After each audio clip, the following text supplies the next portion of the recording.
Hello, everybody, and welcome to The Lazy Actor, the show that goes through all the great acting books in history so you don't have to, because you are too busy working in a restaurant because you are an actor. You ever wonder what would happen to the restaurant industry if every actor got a job on set?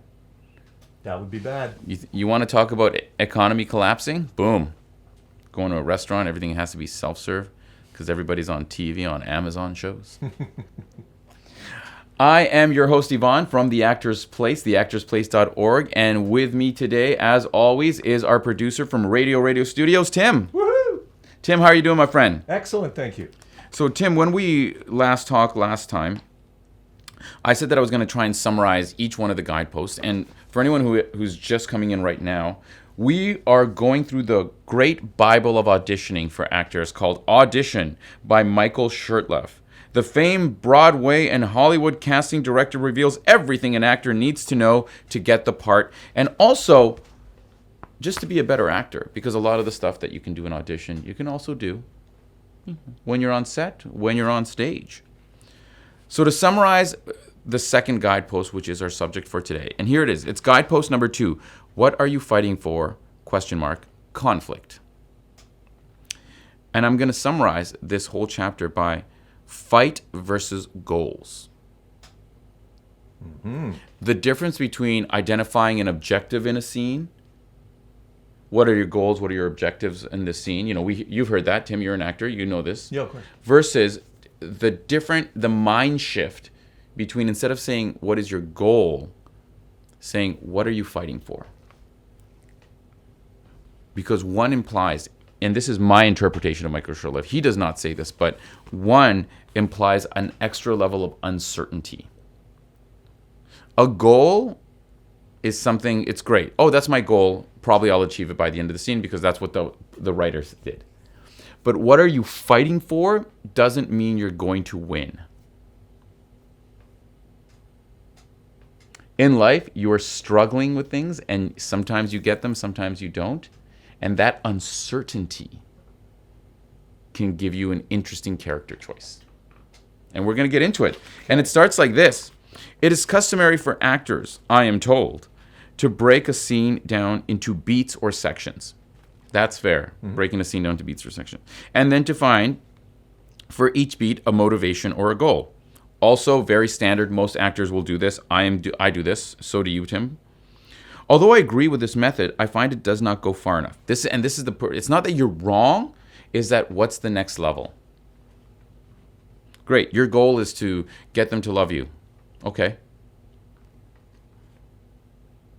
Many times when I ask an actor, what is the goal in the scene, they will tell me, I want to get away from this person. I want to run out of this room. This is the typical example, right? I then ask, so why don't you run out of the room? What keeps you there? The answer to this question is what makes the actor able to function potently in the scene. What an interesting choice of words, potently. Yes. In the scene. Impotent. That is why instead of using goal or motivation or any of those customary acting terms, I use what are you fighting for? So the other idea here is that he talks about is putting it as a forward-looking or a positive motivation. What are you fighting for in this scene? If you are in a scene where you are in an argument with someone, and you ask most actors, so what's your goal? My goal is to win the argument. My goal is to hurt them. It's not really about you, though, is it? The other thing people will say is like, oh, we're in an argument because I hate this person and they're wrong. Those are facts. If we go back to Guidepost 1, those are facts that have nothing to do with the relationship. But if we can find relationship through what you're fighting for, and I'll give you an example from my personal life. I was in an argument with an ex, and I always go back to like my relationships because that's what I draw from. Mm-hmm.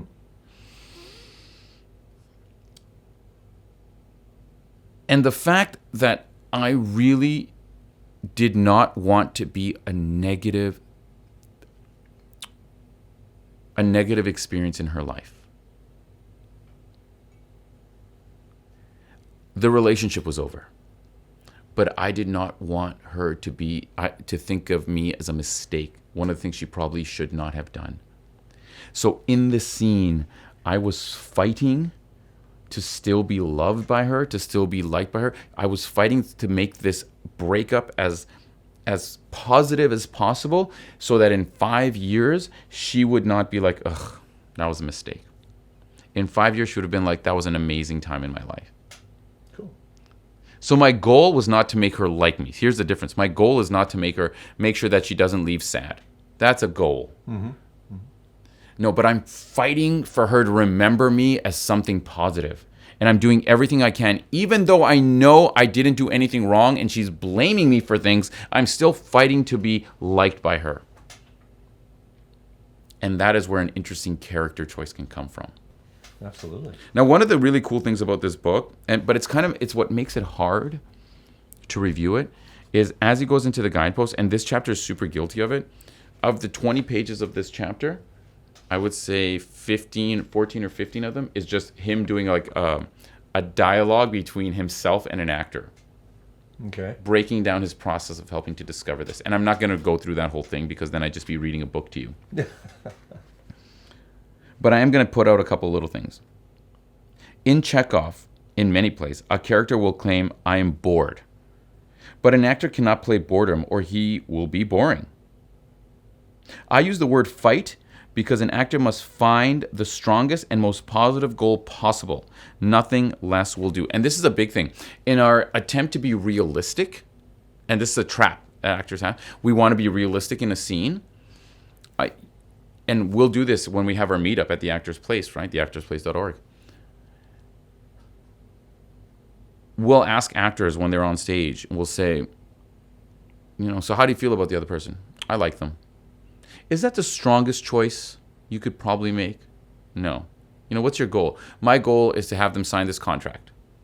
That's a fact. We go back to the thing. That doesn't help you in any way. Mm-hmm. But what are you fighting for? I'm fighting to get this person to sign the contract even though I hate them because I need them. There you go. Then there's more going on. Then there's the quote-unquote conflict. I need you, but I hate you. Mm-hmm.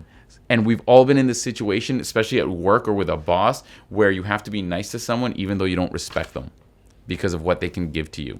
And then you feel a little guilty, like, am I that shallow that I'm being nice to this person I don't like just because I want something from them? Mm-hmm.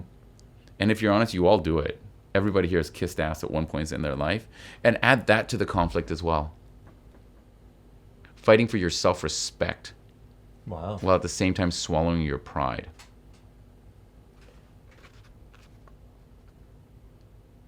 I'll give you a good example. I was in this Showtime movie at the time. It was this movie it actually won. This is a cool little fun. So basically, it was a short film that went to Sundance, and people liked it so much that they got funding to make it into a feature film. Cool. And I play this kind of impotent police officer who wants to help this family, but because of all this uncertainty, and I'm constrained by the law. So the goal of a scene could be like, so I'm talking to the parents about why, really we can't, there's nothing else we can do to get this kid who potentially might have raped someone in prison. There's just nothing we can do. They're going to get off. So the goal would be to convince the parents that there are no more choices and that I've done everything I can. That's fine, right? And that's a surface kind of goal. You'd be like, okay, so that's the surface level of the scene. That's the fact. Go back to Guidepost 1. Or I could be fighting to make sure that they know that I am on their side. Because that's really what it was about for me. I'm telling them all the things I cannot do, but I am on your side, man. And at one point, and this was like we were kind of improvising stuff, we're talking about there's nothing I can do, the parents are getting upset, and I smile. And the actor was like, why are you smiling right now? And it got into this whole thing, and I said, I'm sorry, and it was kind of this improv moment. They didn't like it. I thought it was fucking brilliant because I was trying to be on their side, and I was trying to be understanding, and that was me trying to fight to get them to see that. And it backfired. But for me, it made an interesting moment for the actors. Did that stay in the film? I don't know, because I don't have Showtime. I'm pretty sure not. Because afterward, they were like, the director was like, yeah, maybe don't smile in the scene. And I was like, oh, I thought it was a good choice. It'd be so dope, though, if it made it in. Yeah. How cool would that be? Now, here's an interesting point. If you're fighting, how are you really creating a relationship with the other actor? How are you giving them room to be creative? So he says, how then do you achieve balance if everyone is in there pitching hard for what they are fighting for? Through relationship. Through the give and take of a relationship. Through consideration for the other characters in the scene as your character. Not as an actor saying, oh, now I have to give them a moment so that they can be emotional. So we have to remember that the guideposts get stacked. And here's the way I always think about it. I think of the 12 guideposts, and so far we only have 2, but as tools to analyze and break down a scene and find things. Does every tool work every time? Tim? No. Correct. Therefore, sometimes a scene where you're trying to like, what am I fighting for? Might be like where you find stuff. That's what's going to make the scene interesting. Mm-hmm. Sometimes that won't work. So it's not dogma. You can't be dogmatic about these things. I must always find. Michael Shurtleff says always find all of these things. I say use each one, like try relationship. Does that help me? Have I found anything? No? Okay, well, let's move on to conflict. Did I find anything? Good, yes. Like that. Mm-hmm. Maybe one time 3 or 4 of the guideposts will work. Maybe another time 1 will work. There's no right way. Mm-hmm. Maximum conflict is what you should be looking for. Who is interfering with you or getting what you are fighting for? Do battle with her, fight her, woo her, charm her, revile her. Find as many ways as you can to go about getting what you are fighting for. And for me, the more ways you find, the more interesting your performance will be. You know what that tells me? Is when you are rehearsing, this is the trap everyone falls into. When they're preparing for their audition, you'll do it one way, like, ooh, I like that. And then you'll stay that way. Versus, here's how you should be preparing for every single audition. Tim, you and I are in a scene, okay? The scene is, I'm going to say so. You're going to say so. I'm going to say it's you. You're going to say it's you. You're basically going to mirror me, okay? Okay. The first time we're going to do it neutral, okay? So. Yeah. So. You're back? I'm back. Okay, that's it. Very well done, Tim. Very well done. Let's do the same thing again. Okay. This time, we were lovers 30 years ago. Okay. So. It's you. It's me. And you're back. Back. And that came across as if it was a beautiful relationship. What if it was a horrible thing that happened and I regret every fucking minute of it? So. It's you. It's me. You're back. I'm back. And there were layers of one feeling guilty, but also, and that when you said, I'm back that last time, there's like, yeah, I am back. I'm not a fucking monster. Yeah. What's it to you? Yeah. But it played, but there was a beautiful contrast because when you first said so and it's me, you looked a little like almost apologetic about it. Mm-hmm. Now, maximum conflict, you should be exploring all the different ways, is for me how you should be rehearsing an audition, how you should be rehearsing a scene so that you have layers into it. Because the 3 ways we did it, of all of those 3 ways, there wasn't one that was perfect. But the more ways we practice, the more nuance we can find. That's a great exercise. Yeah. So whenever you're doing scenes, even if it's one-liner, because, I just booked a role maybe like a month ago, and it was, what can I get you? So I tried when I was rehearsing, I did what can I get you like 50 times, each one with a different kind of emotional context about a relationship. Let me use these 2 guideposts here. The fighting in a one-liner doesn't really, there's no real conflict there, but I used relationship and love. So what I did is I practiced what can I get you as being a bartender who's very used to getting women to like him. A bartender who's very used to getting women to like him, but he's been a bartender for 20 years, and the charm is fading. See, there's levels here. Mm-hmm. I did it as a bartender who does not ever interact with women in a sexual way when he's working, except for this one time. And I just did all these different layers to it, so that one line, when I finally recorded it after rehearsing it a million ways and doing it in front of like 3 or 4 different people, doing it in front of men and women, because you won't, it'll be different every time. So when I did my stupid one-line audition, you know, I had some layers to it, I had some nuance to it, and I found a way that I could do it. But here's the even more important thing too. Not more important. Here's the other really good thing about this. When you practice all the different ways of what you're fighting for based on Michael Shurtleff's teachings and my own.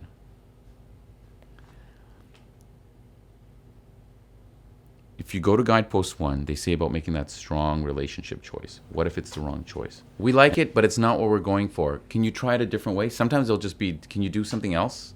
But sometimes they'll give you like, could you try it like this, or like this? If you have practiced using this methodology, you have practiced with 20, 30 different ways of delivering the same thing, you will be so much more likely to continue with that strong audition, because you've practiced so many different ways that if say, hey, could you do it with a little bit more love? Could you do it a little more angry? Could you, like, yeah, because you've done all those. Mm-hmm. If you rehearse using this method. That's the other big advantage to practicing it in as many ways as you can. Do we get to hear the waiter's line? That was it. Oh, you want? So what I did was, I ended up playing it like I came into the scene looking a little bored. Like came into the scene like it's been a long day, and I looked at the reader. I was like, oh, like I had this kind of like moment of like, well, hello, madame, in my head. And then I said, so what can I get you? And she said whatever the drink was, and I was like, and then I lingered for a minute. I was like, okay. And then I kind of noticed something over here because it's a busy club, and then I walked off. Cool. Yeah. Versus walking on stage being like, what can I get you? There's a paying the bills, what can I get you? And there's an acting, what can I get you? That's a great little paying the bills, what can I get you? Versus an acting, what can I get you? Now there's another little thing here. Being frustrated, being thwarted. This is why I remember at the very beginning I talked about the difference between fighting what you're getting for is there's that element of uncertainty. So Michael Shurtleff says something else you can draw on is what if you're thwarted? I can't say that word very well. Thwarted from getting it. So what if you're fighting for something the whole scene and you keep getting thwarted from getting it? Something else keeps happening. We all know that there's a lot of thwarting in life, and plays are written about that. Have you ever watched a TV show and you get so frustrated because the character, like, if you just did this instead of this, it would have been fine. But they don't do it. They're thwarted. Either they're thwarting themselves, the stupid fucking word, thwarting themselves, or they are being thwarted by someone, and that is frustrating to you as a viewer. That is good acting and good writing. Mm-hmm. I'm going to read you this quick little thing. Okay?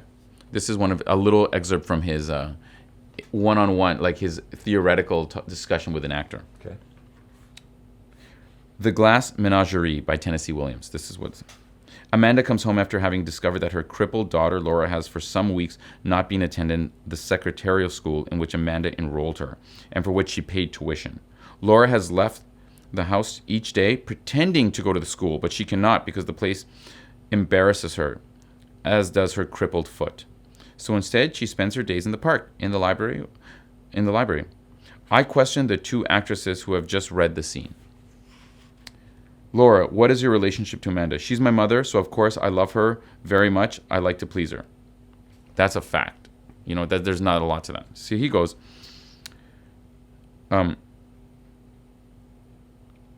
is she right about sending you to the secretarial school? Yes, I was very bad not to go. Then you are entirely in the wrong? Yes, I would learn how to earn a living. She's trying to help me. Is secretarial school the only way you could earn a living? Yes. If you are guilty and wrong about everything, what are you right about? I love her and my brother. What do you want for yourself? To please my mother. Good, what else? That's all. What about pleasing yourself? Pleasing my mother would please me. Fine, I accept that. but you need something more, something for you. But that's all I want. You're limiting your character. Because it's that one, no, that's what I want. That's my goal. Yeah. But what are you actually fighting for? And then what he basically alludes to here is if as they delve in, and it's like 4 pages of a back and forth kind of like dialogue. He says, what you're actually fighting for is to be heard by your mother, even though you want to please her. Because you don't want to be a secretary. So that needs to also play into the audition. Otherwise, just a scene about you being sorry. Mm-hmm. But no one gives a fuck. Yeah, she built a pretty one-dimensional character. Yeah. Professional actor. Whatever, Laura. That's the name of I don't know if that's a real person or not. Probably not. And that's essentially everything that's covered in chapter 2. I think I might have highlighted one more little thing here. Yes. There's 3 more, like 4 or 5 pages conversations with him and actors, all about getting to this what are you fighting for moment versus like, I'm right, I'm wrong, I want this, I want that. Right. And what I actually came up with is this concept from improv. And there's actually a guy named Rob Norman who's an amazing, they have a podcast you should listen to. It's called The Backline, because in improv there's the backline of performers, and it's all about improv. It's a great podcast. Oh, wow. Yeah. He says, and this is Rob's thing, and this is what reminded me, because in all of these conversations, what they're basically trying to do is explore the problem. And Rob Norman says, there is nothing interesting about answering or the question or solving the problem. If there's a scene about a broken car, a car that's run down, and you're like, it's okay, I have the screwdriver. Oh, let's get gasoline. Okay, then that's the end of the scene. The scene's super boring. It's not about solving the problem. It's about exploring the problem. It's about finding all the different things that could play into the problem. It's going in different directions, but not solving it, because solving is boring. And Michael Shurtleff says, actors are always holding back because they won't have anywhere to go. You have to start out mad for her in the moment before, or it becomes a scene about you having to practice your violin. And that's one from a different excerpt. But the whole idea is holding back and making the safe route. Do you know what I mean? Safe is boring. Safe is boring. And finding the solution is boring. So many great characters are conflicted because they know the right thing to do and they don't do it because something else is going on. I keep bringing up the woman that broke my heart. I saw her literally a week ago. And I'm constantly conflicted between being nice to her and spitting in her face. And I'm dead serious. No, I'm dead serious. I fantasize about spitting in her face because she's a horrible.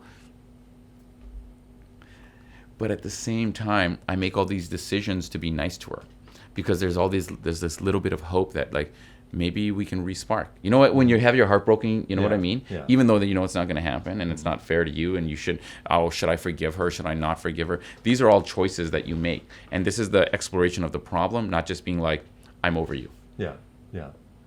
The goal is to let her know that I no longer care. Versus fighting to be loved by someone you hate. Wow.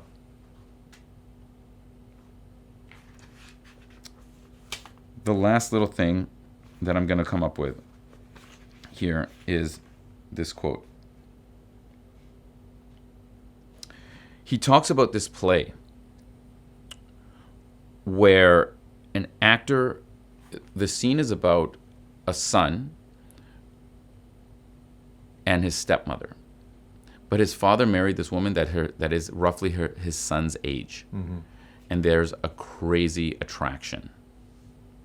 It's actually, on the surface, the scene is about, them talking and having a cup of coffee, getting to know each other.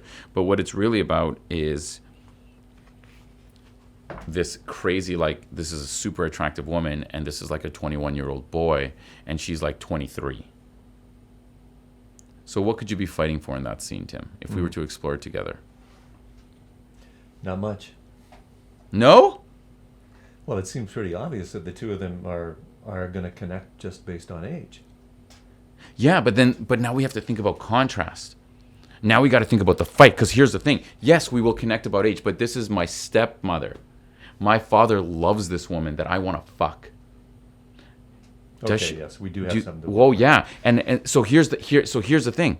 I am fighting to not be attracted to her. If we go back to Guidepost 1, how do you establish a relationship? Where's the love? Is it the love for my father or the potential love for this woman? And there is the conflict. There is the contrast. Yeah. There is the interesting choice. If I walk in and discover it, here's the funny, interesting, I don't know if I agree with this, but Michael Shurtleff says, if you come in and discover it in the scene, the first part of the scene will be boring. But what if you came in instantly fighting, like the first thing is like, holy shit, this is a hot woman that, or maybe you saw a picture of her and you're so attracted to her that you can't concentrate. But you keep thinking about your dad. Mm-hmm. Then we got something. Yeah. Yeah, then that's great conflict. You put that into the audition. I'm going to give you this one kind of where I did not tell the reader I was going to do this because I just came in with my solid choice. And on the surface, it was a scene about, what was it? It was like me trying to convince someone that the bus was late or something. Like it was a scene based. It was like a very like matter of fact scene. Oh no, the bus is here. Are you sure? Because I didn't see it go by. No, it's gone. But I decided to be instantly attracted to the reader, even though it was a guy, and even though the scene was between two men. And I'm fighting to not keep talking, to let them go, because I don't want to let them go. So I'm finding more ways to keep talking to them. Cool. And then that's how I played the scene. And it went really, really well. And afterward, the casting director was like, wow, that was really interesting, but I don't think they're going to go for it. I loved it, but I don't think they're going to go for it. We're going to keep it, but Ivan, can you do it a little bit more, just kind of more matter of fact without that was great. Like you could see it in her eyes. Like I walked out of that audition feeling so good because I had made this crazy choice and I'm fighting to like keep this stranger next to me. Mm-hmm. So guidepost number 2, it's not about your goals. It's not about beats. It's about what are you fighting for and how does that create conflict? What are you fighting for and how does that create conflict? Sometime today, dear listener, recognize a moment that you are fighting for something and it's not working. On the subway, where you are fighting to be recognized by someone that you find very attractive and they don't care. And remember that moment and use it in your next audition.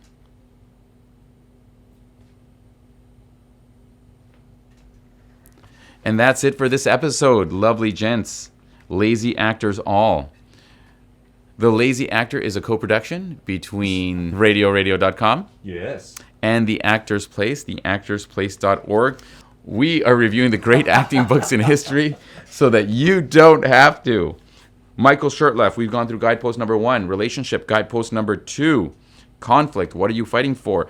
Next time, we will be addressing guidepost number 3, the moment before. Thank you all for listening, and we will see you next time.